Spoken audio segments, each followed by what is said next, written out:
الاحتياج الجنسي. اتكلم يالا عدل يالا، اتكلم بأدب. المشكلة ان في ناس لسه فاكرة ان الاحتياج الجنسي عيب جدا، رغم ان هو احتياج طبيعي زي الاكل زي النوم زي الشرب. ومهم جدا انك تفهم الفرق بين مشاعرك والفرق بين سلوكك. فما تحاسبش نفسك على مشاعرك وافكارك، حاسب نفسك على سلوكك، لان ده حقك طالما انك مش بتلبي الاحتياج ده في حاجة حرام.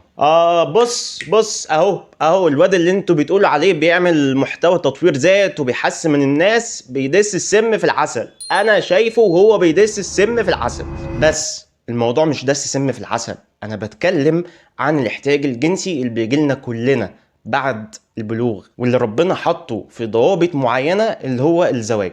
فلو انت مش قادر تتجوز دلوقتي فاعمل زي ما النبي صلى الله عليه وسلم قال: يا معشر الشباب من استطاع منكم الباء فليتزوج، ومن لم يستطع فعليه بالصوم فإنه له وجاء. في نوعين من الناس: ناس بتفهم يعني ايه شعور طبيعي، وناس لسه فاكرين ان مجرد انك تحس ده عيب.